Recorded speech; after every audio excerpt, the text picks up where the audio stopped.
But today, I need to discuss something that has important legal implications for our company and our future. So I want to be very clear about what I say. So I'm going to be reading this word for word, and I'm going to ask that you please hold questions for now. No Evil Foods is an example of a, seemingly progressive company, with customers that had an image in the community that it was a good company with good values. And when workers went to organize, it ran, a model anti-union campaign. I've been told that people are asking you to sign union authorization cards from the United Food and Commercial Workers Union, which is the UFCW, and that the union has said that it can protect you and give you a voice. A captive audience meeting is a meeting set up by the employer. It's mandatory. It's on work time, lasts half an hour to 2 hours, where workers are required to sit and listen to management campaign against the union.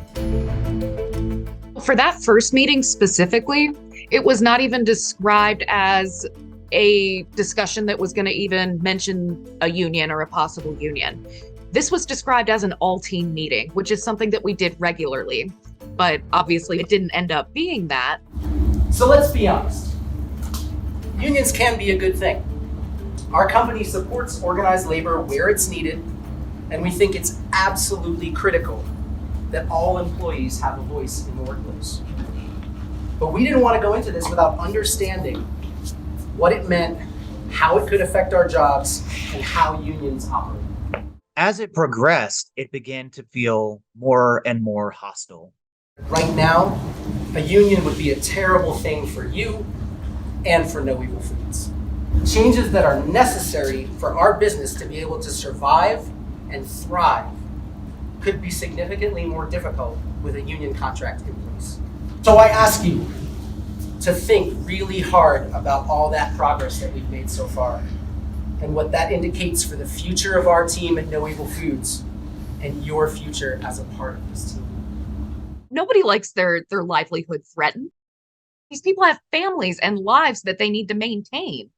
And it's an effective tool to scare people out of doing what could help them. The way that they were threatening us, it was never really, you're going to lose your jobs, you're going to lose your pay. It was always, you might lose your jobs, you might lose your pay. We don't know what's going to happen. And they never outright said it, but it was always implied. So it's like, they'll get you halfway there, and then you just do the math in your head for the rest of it. The threats were always veiled. Nothing that you have right now in terms of wages or benefits is set in stone. It could all change during this bargaining. You could get more than what you currently have. You could get the same thing that you currently have. You could get less than you currently have. When you were a union buster, what were some of the tools that you used or the tactics you used to keep unions off the property or to weaken the union that was on the property? It basically was all on the offensive. It was all attacking the union as being some outsider, being some foreign outside interloper that really had no real concerns about the people. It was misdefining the union. It was taking the letters U and I out of union and making the union something other than that group of people who came together to be a union. It was attack, attack, attack. I would attack from every front I could, and that is the job of the union buster. I taught management and I practiced that when you're in an endeavor to bust a union, whether it's to bust them, fracture them, weaken them, whatever the motive or goal may be, that you never defend yourself. If you could ever get me on the defensive, you'd beat my pants off. But I put so many things out there that you had to defend that you lost sight of the real issues. I had so many things out there that you had to juggle and go chase that the real heart and soul issues were gone.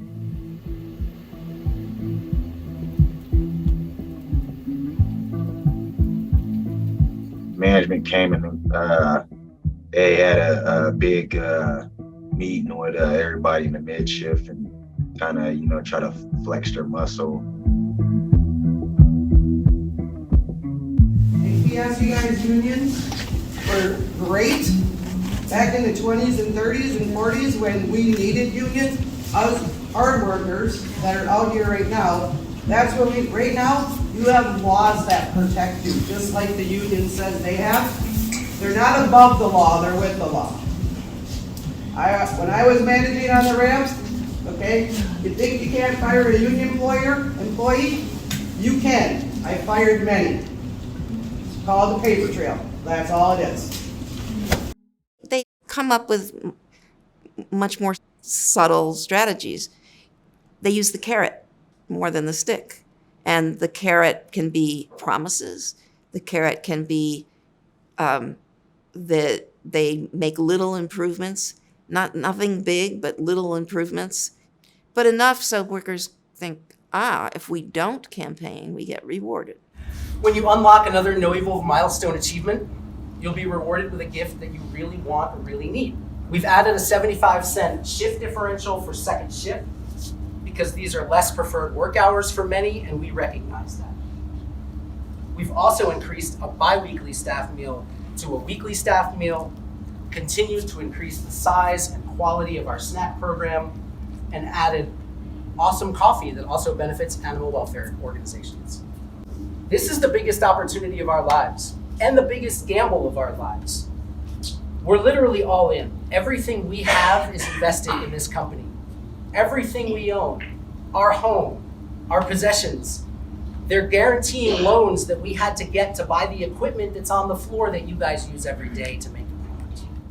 They really played up on fears of, I almost want to argue that it was housing insecurity. Just the fact that they focused in on our house is tied to this. Because ironically, they knew that the employees there would be able to sympathize with housing insecurity.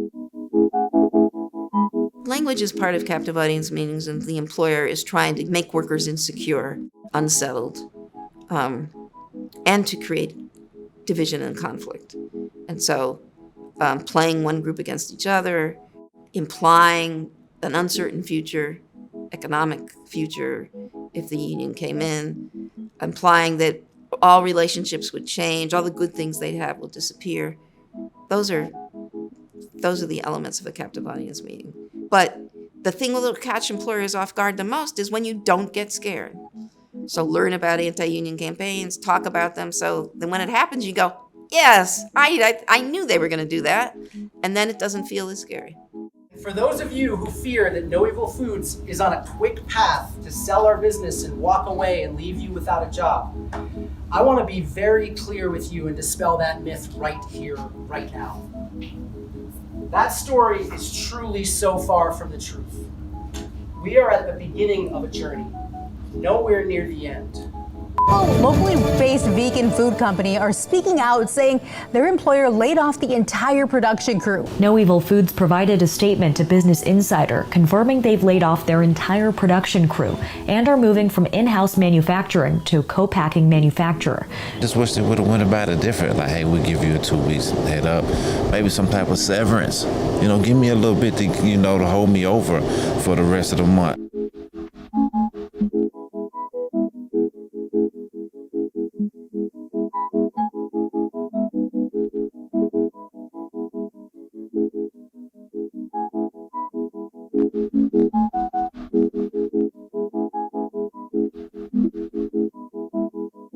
They will tell you in any captive audience meeting, anything could happen when the union comes in. This could be, all of these terrible things could happen. All of those things could still happen if you don't vote a union in. And No Evil Foods is the perfect example of this. If everybody's going along with the employer and there are only a small number of you who are willing to wear your buttons or speak up, then it can be quite intimidating. On the other hand, if workers go into those meetings and they do speak up and and the employer loses control of the meeting, then it backfires because it shows that they have power.